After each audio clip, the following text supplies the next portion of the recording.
तो ये हो गया दिन भर का रिवीजन। अब पाठशाला की पहली क्लास, जो काम करने से सब घबराते रहे। योगी ने यूपी में वो काम कैसे शुरू कर दिया। यूपी नतीजों के बाद सीएम योगी क्या मस्जिदें गिरवा रहे हैं, इस आरोप की सच्चाई क्या निकली, आज आपको वो भी दिखाऊंगा। कन्नौज से लेकर काशी तक योगी का बुलडोजर कहां कहां चलने वाला है। यूपी में फिर चुनाव होंगे, कहां कहां तैयारी शुरू हो गई है। अब सबसे पहले इसका चाक।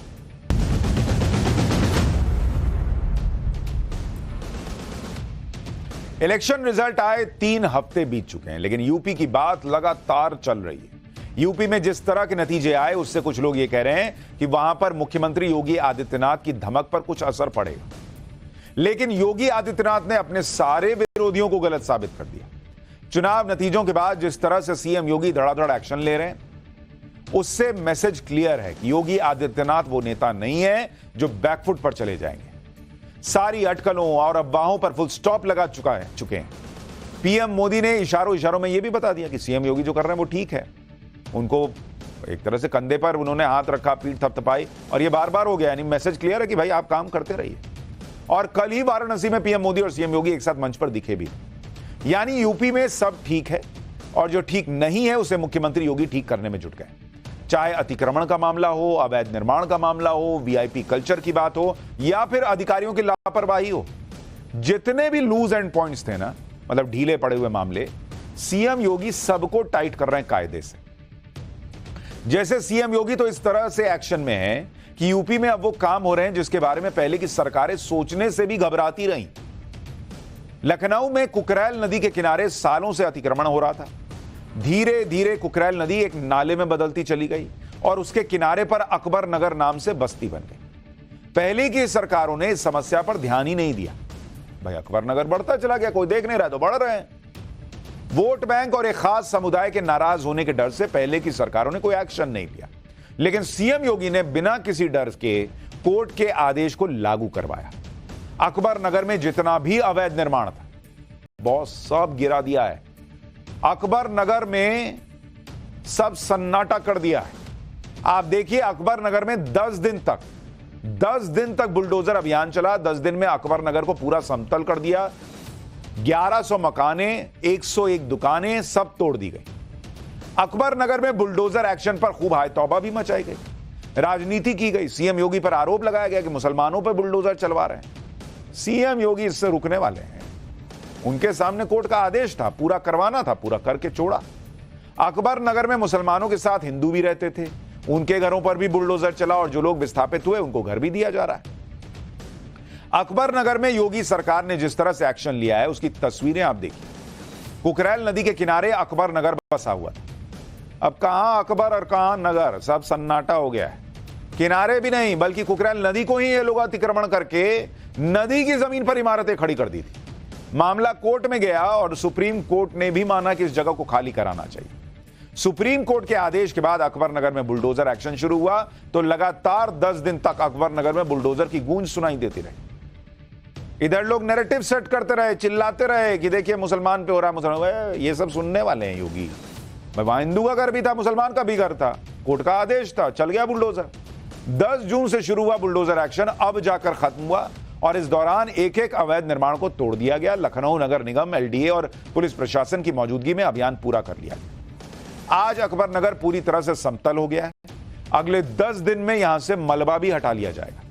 एक बार अकबर नगर से ग्राउंड रिपोर्ट देखिए, फिर बताता हूं कि अकबर नगर में सिर्फ मस्जिद तोड़ी गई वाले नैरेटिव की सच्चाई क्या है, इसके अलावा और क्या क्या वहां पर हो रहा है यूपी में, यह सब दिखाऊंगा। पहले जरा ग्राउंड रिपोर्ट देखिए।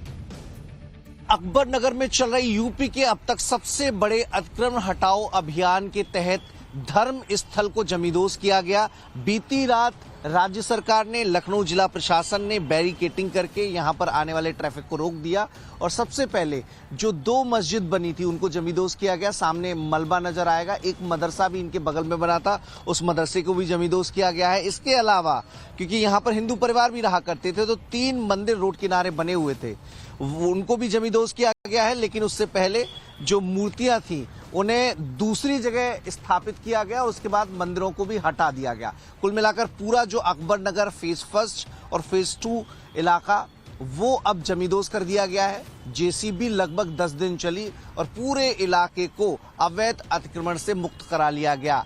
राज्य सरकार की कोशिश थी कि जो बीती सरकारों की गलतियां रहीं, बीती सरकारों ने आंख मूंद कर कुकरेल नदी को नाले में तब्दील होने दिया, उसके खिलाफ एक्शन लिया जाए, योजना बनाई गई, उसे धरातल पर उतारने के लिए एक पूरा प्लान हुआ कि यहां पर जो अवैध अतिक्रमण है उससे कैसे निजात मिले।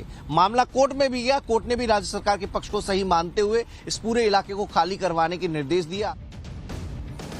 ये तस्वीर जो कोई भी देख रहा है वो कह रहा है बॉस लॉ एंड ऑर्डर ऐसा ही होता है कि भाई आदेश हुआ तो आदेश हुआ, फिर ये नहीं कि कोई धरने पे बैठ रहा है, कोई कुछ कर रहा है, ये सब नहीं चलता यूपी में। अकबर नगर में बुलडोजर एक्शन के दौरान किसी भी तरह का भेदभाव भी नहीं किया गया। अतिक्रमण करने वाले हिंदू थे तो उनके घर भी टूटे, उनकी दुकानें भी टूटी, मुसलमान थे तो उनकी भी टूटी, सभी पर एक्शन हुआ। अवैध तरीके से चाहे जो भी निर्माण हुआ हो, चाहे वो धार्मिक स्थल ही क्यों ना हो, किसी भी समुदाय का धार्मिक स्थल क्यों ना हो, उन पर बुलडोजर चला। जैसे अगर आप तस्वीर देखिए, अकबर नगर में कई मस्जिद और मदरसे बने हुए थे जो अवैध जगह पर बने हुए थे। बुलडोजर एक्शन के दौरान ऐसे अवैध निर्माण को गिरा दिया गया। अकबर नगर में बने 4 मंजिला मदरसे को भी बुलडोजर से गिरा दिया गया। मस्जिद और मदरसे को गिराए जाने के दौरान वहां कड़ी सुरक्षा व्यवस्था थी, बैरिकेडिंग करके पूरे इलाके को सुरक्षित किया गया और रात के समय मस्जिद और मदरसे को तोड़ दिया गया। इस दौरान पूरी कार्रवाई की रिकॉर्डिंग भी हो रही थी, क्योंकि पता है भाई कई लोग उसमें माहौल बना देंगे, तो हर चीज की रिकॉर्डिंग हुई है। अकबर नगर में जो एक्शन हो रहा है उसे कुछ लोग मुसलमानों के खिलाफ एक तरफा कार्रवाई बता रहे हैं। लखनऊ के मौलाना कौसर हयात ने कहा कि योगी सरकार मुसलमानों पर अत्याचार कर रही है। जरा मौलाना को सुनिए, फिर आपको इस आरोप की सच्चाई भी बताऊंगा। कि गरीब जनता झोपड़ों में रह रही है, उसको सही जगह देना सरकार का काम है। आप बजाय इसके कि आप उसके झोपड़े वाले को सही जगह दें, आप उसके झोपड़े को अवैध कहकर आप उस पर बुलडोजर चला रहे हो। ये काम पूरी दुनिया में शायद नहीं हुआ, पहली मर्तबा सिर्फ ये योगी जी कर रहे हैं कि वो बिल्कुल कतई तौर पर एकतरफा तौर पर कार्रवाई करके मुस्लिम दुश्मनी का मुजाहिरा कर रहे हैं, खुली मुस्लिम दुश्मनी के मुसलमानों से दुश्मनी कर रहे हैं, मुसलमानों को बर्बाद करने की कोशिश कर रहे हैं और ये चीजें और जगह भी चलाने की वो कोशिश कर रहे हैं कि जहां जहां मुस्लिम आबादी है उनको अवैध कह दिया जाए। अवैध किसे कहते हैं? अवैध तो खुद उनका वजूद है। अब मौलाना जो बातें कह रहे हैं उसमें कई चीजें गलत कह रहे हैं। एक तो ये सुप्रीम कोर्ट ने कहा अवैध है, ऐसा नहीं कि योगी आदित्यनाथ ने कह दिया कि नहीं अवैध हटाओ। सुप्रीम कोर्ट ने भी अवैध कहा है, तब जाकर एक्शन हो रहा है। दूसरा, मुसलमानों से बदले की बात कहां से आई जब हिंदुओं के घर पे भी एक्शन हुआ, उनकी दुकानों पर भी एक्शन हुआ। हर बात में विक्टिम कार्ड नहीं खेलना चाहिए बॉस। और जो लोग कह रहे हैं कि गरीब का घर है, भाई उनको दूसरी जगह घर भी दिया जा रहा है। कोई आदमी अपने घर में अवैध कब्जा हो जाए ये स्वीकार करता है कि आपके घर में कोई गरीब है? आप कितने गरीबों को अपने घर में रहने देते हैं? नहीं रहने देते ना, कहते हैं गरीब हो तो गरीब हो, लेकिन मेरे घर में थोड़ी रहोगे यार, अपना घर बनाओ। मौलाना अपने घर में कितने गरीबों को रख रहे हैं? नहीं रख रहे हैं ना। लेकिन सरकारी जमीन पे गरीब कब्जा कर ले, उसको दूसरी जगह विस्थापित भी ना कीजिए, ये कौन सा नियम कायदा कानून है बॉस? मौलाना कौसर हयात जैसे लोग सिर्फ भड़काने के लिए इस तरह के बयान दे रहे हैं, क्योंकि अकबर नगर में यह नहीं देखा गया कि अवैध निर्माण किस समुदाय का है। अकबर नगर में मंदिर भी बने हुए थे, क्योंकि यहां मुसलमानों के साथ हिंदुओं की भी बड़ी आबादी रहती थी। मस्जिद के साथ साथ मंदिर भी तोड़े गए। अकबर नगर में जितने मंदिर थे उन्हें तोड़ दिया गया। मंदिर तोड़ने से पहले मूर्तियों को दूसरी जगह शिफ्ट किया गया और उसके बाद मंदिर को गिरा दिया गया। यानी अकबर नगर में बिना भेदभाव के बुलडोजर चला है। अगर मुसलमानों के मकान तोड़े गए तो हिंदुओं के भी मकान तोड़े गए। अगर मदरसे गिराए गए तो अवैध निर्माण से बने हिंदू धार्मिक स्थल भी तोड़े गए। अफसोस यह होता है मुझे कि इस देश में हर चीज में एक तो करने वाला गैरकानूनी काम कर रहा है, लेकिन जो कानून का पालन करवा रहा है उसको हर चीज को तराजू पे रख के दिखाना पड़ता है कि देखिए मस्जिद टूटी है तो मंदिर भी तोड़े। अच्छा फिर ठीक है। क्यों भाई? अगर मान लीजिए वहां पर सिर्फ मंदिर होता और अवैध जमीन पे बना होता तो नहीं तोड़ना चाहिए था क्या? उसके लिए कोई मस्जिद ढूंढ के तोड़नी चाहिए थी। सेम मस्जिद पे अप्लाई होता। अगर अवैध जगह पे बनी तो क्या एक हिंदू का मंदिर टूटेगा तभी जाकर वो बराबरी मानी जाएगी, नहीं तो फिर वो अत्याचार माना जाएगा? क्या हिसाब इस देश में चल रहा है भाई? आपको यह भी बताता हूं कि अकबर नगर में अवैध निर्माण को तोड़ने के बाद आगे क्या होगा। अकबर नगर में कुकरेल रिवर फ्रंट बनाया जाएगा, साबरमती रिवर फ्रंट की तरह इसे डेवलप किया जाएगा। यहां पर इको टूरिज्म हब तैयार होगा। देश का पहला नाइट सफारी बनाने का भी यहां पर प्लान है। नाइट सफारी में 54 प्रजाति के जानवर होंगे। नाइट सफारी में ट्रैम की भी सुविधा मिलेगी। लखनऊ जू को यहां पर शिफ्ट किया जा सकता है। आसपास के सारे तालाबों को जोड़ा जाएगा। नदी के किनारों पर अलग अलग थीम पर पार्क बनेंगे। कुकरेल रिवर फ्रंट में एडवेंचर एक्टिविटी भी होंगी। यानी कुल मिलाकर कुकरेल रिवर फ्रंट आने वाले समय में लखनऊ का सबसे हैपनिंग प्लेस होगा। यहां इको टूरिज्म का हब बनेगा और सबसे बड़ी बात यह कि कुकरेल नदी फिर से जीवित होगी तो इसका फायदा लखनऊ की ही गोमती नदी को भी मिलेगा। जरा एक रिपोर्ट देखिए, फिर आपको बताता हूं कि कन्नौज से लेकर काशी तक कहां कहां और बुलडोजर चलने वाला है। रिवर फ्रंट नाम से एक योजना बनाई गई है। नगर विकास विभाग उसको लीड करेगा और उसमें खूबसूरत तट होंगे, जो बाकी फैसिलिटी होती है पार्क वो होंगे, अच्छी लाइटें होंगी और इसमें शारदा कैनाल का पानी छोड़ा जाएगा जो सीधे जाकर गोमती नदी में मिल जाएगा। तो जो पुराना रूप था, पुराना आकार था, पुराना स्वरूप था, वो बहाल करने की कोशिश है। और अभी अगर आप देखेंगे इसे, देखिए अभी एकदम नदी को करीब 25 सालों से नाले में तब्दील हो गई है। पूरे शहर की जो गंदगी है वो इसी नदी में आती है और ये जो पानी है वो सीधे गोमती नदी में चला जाता है। तो गोमती नदी का जो रिवर फ्रंट योजना थी वो भी परवान नहीं चढ़ पा रही। अगर कुकरेल नदी में प्राण आ जाएंगे तो गोमती नदी भी अपने पुराने स्वरूप में बहाल हो सकेगी, लेकिन उसके लिए बहुत जरूरी था कि इस पूरे इलाके को खाली कराया जाए।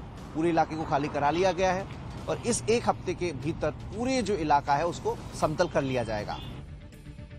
ऐसा नहीं है कि सिर्फ अकबर नगर में ही अवैध अतिक्रमण हटाया जा रहा है। सीएम योगी का बुलडोजर हर जगह अवैध निर्माण पर चल रहा है। जैसे कन्नौज में भी बुलडोजर एक्शन हो रहा है। कन्नौज में national highway authority of India की जमीन पर अवैध कब्जा करके दुकानें बना दी गई। यहां से नेशनल हाईवे 34 गुजरता है। एनएचएआई ने दुकानों को खाली करने के लिए कहा। जिन लोगों की दुकानें थी उनको मुआवजा भी दिया, लेकिन लोगों ने अवैध कब्जा नहीं छोड़ा। इसके खिलाफ एनएचएआई ने हाईकोर्ट में याचिका दाखिल की। कोर्ट से एनएचएआई के पक्ष में फैसला आया और फैसला आने के साथ ही बुलडोजर एक्शन शुरू हो गया। 5 थानों की पुलिस के साथ अवैध कब्जे के खिलाफ कार्रवाई शुरू हुई। एक एक करके दुकानों को गिरा दिया गया। पूरी कार्रवाई की ड्रोन कैमरों से निगरानी की गई ताकि अगर कोई हंगामा करने की कोशिश करे तो उसे पकड़ा जा सके। कुल 12 दुकानों को बुलडोजर से गिराया गया है। इसी तरह से अब वाराणसी में भी बुलडोजर एक्शन हो सकता है। वाराणसी के 80 इलाके में जगन्नाथ कॉरिडोर की योजना है और इसके लिए इलाके में कई घरों को तोड़ा जा सकता है। इसी साल फरवरी में एडीएम कोर्ट ने जगन्नाथ मंदिर के आसपास की 50 एकड़ जमीन को सार्वजनिक संपत्ति घोषित कर दिया था। अब इसी इलाके में जगन्नाथ कॉरिडोर बनाने की योजना है, लेकिन समस्या यह है कि यहां पर सैकड़ों मकान हैं जिनको गिराए बिना कॉरिडोर बन नहीं सकता। इसलिए अब यहां बुलडोजर एक्शन की बात कही जा रही है। वाराणसी के 80 इलाके से एक रिपोर्ट देखिए, फिर बताता हूं कि कैसे सीएम योगी ने वीआईपी कल्चर के खिलाफ भी अभियान शुरू कर दिया है। वाराणसी के 80 के इलाके में भी जगन्नाथ कॉरिडोर को बनाने के नाम पर कहीं ना कहीं स्थानीय प्रशासन की ओर से 350 मकानों को चिन्हित किया जा रहा है और कहा यह जा रहा है, आरोप ये लग रहे हैं कि आने वाले दिनों में यहाँ पर भी कार्रवाई हो सकती है, यानी इस इलाके में भी बुलडोजर चल सकता है। ये पूरा इलाका 80 का जगन्नाथ कॉरिडोर के नाम पर डेवलप किया जाना है। यहाँ पर आप देखिए कि बड़े बड़े जो मकान हैं, रिहायशी मकान हैं, इनमें से कई ऐसे मकान हैं जो लंबे समय से बने हैं, यानी यहाँ पर पीढ़ी दर पीढ़ी लोग रहते हैं। इन लोगों का ये कहना है कि अब जगन्नाथ कॉरिडोर के नाम पर इनका आशियाना उजाड़ने की तैयारी की जा रही है और एसडीएम कोर्ट की ओर से बाकायदे एक फैसला भी दिया गया है जिसमें इस पूरी भूमि को सार्वजनिक भूमि घोषित किया गया है। सवाल इस बात का है कि आने वाले दिनों में क्या जगन्नाथ कॉरिडोर और 80 नदी के नाम पर इन जो स्थानीय लोग हैं, जो ये मकाने हैं, इनको जमींदोज किया जाएगा। इसी तरह से सीएम योगी ने अब प्रदेश में वीआईपी कल्चर के खिलाफ भी अभियान छेड़ दिया है। सीएम योगी काफी समय से वीआईपी कल्चर को खत्म करने की कोशिश कर रहे हैं। अब तो सीएम ने सख्त आदेश जारी कर दिया जिसका असर दिखने भी लगा है। बहराइच की ये तस्वीरें देखिए। यहां नायब तहसीलदार साहब प्राइवेट गाड़ी पर लाल बत्ती लगाकर रौब झाड़ते हुए जा रहे थे। ट्रैफिक इंस्पेक्टर ने नायब तहसीलदार की गाड़ी रोक दी कि रोकिए सर, फिर लाल बत्ती उतरवाई, 2500 रुपए का चालान काट दिया। यानी चाहे अधिकारी हो या आम आदमी, नियम सभी के लिए बराबर हैं। इसी तरह से देवरिया में भी वीआईपी कल्चर के खिलाफ अभियान चलाया गया। देवरिया में चेकिंग के दौरान पुलिस ने कांग्रेस नेता अखिलेश प्रताप सिंह की गाड़ी को रोक लिया। लोकसभा चुनाव में अखिलेश प्रताप सिंह देवरिया से चुनाव लड़े थे। उनकी गाड़ी पर हूटर लगा था जिसे पुलिस ने उतार दिया, लेकिन इस दौरान अखिलेश प्रताप सिंह पुलिस से ही उलझ पड़े। अखिलेश प्रताप सिंह काफी देर तक पुलिस से बहस करते रहे। पुलिस वालों से उनकी गाड़ी के कागज दिखाने की मांग करने लगे। जैसे अखिलेश प्रताप सिंह ये दिखाना चाह रहे थे कि कैसे हमारी गाड़ी को रोका और हूटर उतरवा दिया जी। चलो अपनी भी गाड़ी के पेपर दिखा। इसी वीआईपी कल्चर को योगी आदित्यनाथ उत्तर प्रदेश से खत्म करना चाहते हैं। दरअसल मुख्यमंत्री योगी आदित्यनाथ ने 13 जून को अधिकारियों के साथ बैठक में वीआईपी कल्चर खत्म करने को लेकर आदेश दिए।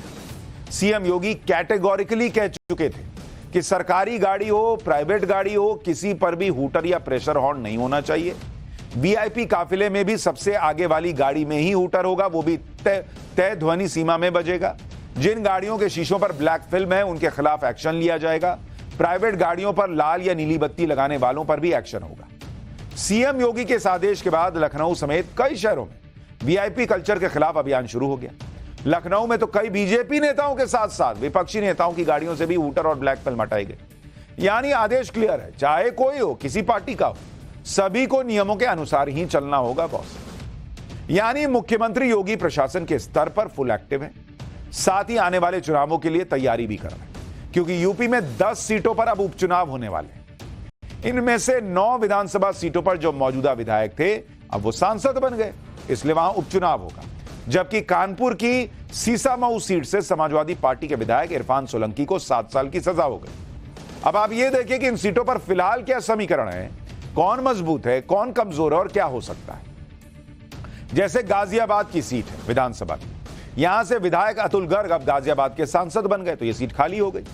अपनी विधानसभा सीट पर अतुल गर्ग करीब 70,000 वोट से आगे थे। फूलपुर विधानसभा सीट से बीजेपी विधायक प्रवीण पटेल सांसद बन गए, लेकिन प्रवीण पटेल अपनी ही विधानसभा में 18,000 वोट से पीछे चल रहे थे। मिल्कीपुर विधानसभा सीट से सपा विधायक अवधेश प्रसाद अब फैजाबाद से सांसद बन गए। अवधेश प्रसाद को अपनी विधानसभा सीट पर बढ़त मिली हुई। करहल विधानसभा सीट से अखिलेश यादव विधायक थे, जो अब कन्नौज से सांसद बन गए। लोकसभा चुनाव में यहां से समाजवादी पार्टी को तगड़ी बढ़त मिली। कुंदरकी विधानसभा सीट से सपा के जियाउर रहमान बर्क विधायक थे, जो अब संभल से सांसद हैं। कुंदरकी में समाजवादी पार्टी 60,000 वोट से आगे थी। मझवा विधानसभा सीट निषाद पार्टी के विनोद बिंद विधायक थे, जो अब भदोही से सांसद हैं। मझवा विधानसभा में बीजेपी के सहयोगी अपना दल को बढ़त मिली हुई। मीरापुर विधानसभा सीट से आरएलडी के चंदन चौहान विधायक थे, जो अब बिजनौर से सांसद हो गए। लोकसभा चुनाव के दौरान ये जो मीरापुर का इलाका है, यहां आरएलडी को बढ़त मिली हुई थी। कटेहरी विधानसभा सीट सपा के लालजी वर्मा विधायक थे, जो अब सांसद हो गए। कटेहरी में लालजी वर्मा को 17,000 वोट की लीड मिली हुई। खैर विधानसभा से बीजेपी के अनूप प्रधान विधायक थे, खैर विधानसभा से, जो अब हाथरस से सांसद है। लोकसभा चुनाव में खैर इलाके में बीजेपी को बढ़त। यानी इस तरह से देखें तो 9 सीटों में 4 पर लोकसभा चुनाव के हिसाब से बीजेपी और उनके सहयोगी दल आगे थे, जबकि 5 सीटों पर इंडी गठबंधन आगे था। इस हिसाब से बीजेपी के लिए अब चैलेंज यूपी में बढ़ गया है कि वो अखिलेश यादव और उनके चुनावी समीकरण का काट कैसे निकालेगी और उपचुनाव में क्या उसका पासा पलटेगा या नहीं। इधर अखिलेश यादव भी तैयारी में लगे हुए हैं। लोकसभा चुनाव में अखिलेश यादव ने पिछड़े, दलित और अल्पसंख्यकों को यानी पीडीए का मुद्दा उठाया था और उनको कामयाबी भी मिली। अखिलेश यादव अब पीडीए पॉलिटिक्स को यूपी में एकदम ग्राउंड लेवल पर उतारने की प्लानिंग कर रहे हैं और इसकी शुरुआत विधानसभा में नेता प्रतिपक्ष के पद से कर सकते हैं। अखिलेश के इस्तीफे के बाद नेता प्रतिपक्ष का पद खाली है। चर्चा है कि अखिलेश किसी अति पिछड़े या फिर दलित को नेता प्रतिपक्ष बना सकते हैं। इसके अलावा अखिलेश की योजना है कि यूपी के हर जिले में पीडीए पंचायत लगाई जाए, पीडीए में आने वाली जातियों को एकजुट किया जाए, पीडीए को उनके अधिकारों के बारे में बताया जाए, उपचुनाव में भी पीडीए के तहत प्रत्याशी चुने जाएं। अखिलेश ने पीडीए के फॉर्मूले के तहत लोकसभा चुनाव में 17 दलित और 30 ओबीसी कैंडिडेट्स को टिकट दिया था, जिसमें से 20 ओबीसी और 8 दलित जीत भी गए। अखिलेश ने 5 यादव और 4 मुसलमानों को टिकट दिया था और ये सभी लोग जीत गए। इस तरह से पीडीए फॉर्मूला लगाकर अखिलेश ने यूपी में 37 सीटें जीती। तो भाई जब रिजल्ट आया है तो उसको क्यों छोड़ेंगे उस फॉर्मूले को। तो अखिलेश यादव उसको और ग्राउंड पर मजबूत करने में लग गए। लोकसभा चुनाव में यूपी की 37 सीटों पर जीत हासिल करने के बाद अब अखिलेश यादव कॉन्फिडेंट भी दिख रहे हैं। समाजवादी पार्टी के बागी विधायकों पर एक्शन की भी तैयारी चल रही है। इसी साल फरवरी में राज्यसभा चुनाव के दौरान सपा के 6 विधायकों ने क्रॉस वोटिंग की थी। अब इन विधायकों की सदस्यता खत्म करने के लिए विधानसभा स्पीकर से डिमांड की जा सकती है। ये विधायक थे रायबरेली की ऊंचाहार विधानसभा सीट से मनोज पांडे, अंबेडकर नगर की जलालपुर विधानसभा सीट से राकेश पांडे, अयोध्या की गोसाईगंज विधानसभा सीट से अभय सिंह, अमेठी की गौरीगंज विधानसभा सीट से राकेश प्रताप सिंह, जालौन की कालपी विधानसभा सीट से विनोद चतुर्वेदी और कौशांबी की चायल विधानसभा सीट से पूजा पाल चायल। अब अगर इन सभी विधायकों की सदस्यता जाती है तो इन सभी सीटों पर भी उपचुनाव होंगे। अखिलेश यादव जल्दी ही इन सभी के खिलाफ कार्रवाई कर सकते हैं। अखिलेश यादव पहले ही कह चुके हैं कि जनता इन सभी विधायकों का हिसाब करेगी। यानी यूपी में अभी बहुत हलचल हो रही है, बहुत हलचल होने वाली है और यूपी की पॉलिटिक्स जबरदस्त मोड़ ले चुकी है। लेकिन अब जरा इंटरनेशनल पॉलिटिक्स की भी बात करते हैं। पाठशाला में अब अगली क्लास। खालिस्तानियों के समर्थक कनाडा को भारत का ऐसा जवाब कि उसने सोचा भी नहीं होगा। खालिस्तानियों का साथ देते कनाडा, अमेरिका जैसे देशों से मोदी इस कार्यकाल में कैसे निपटेंगे, अब जरा इसका चैप्टर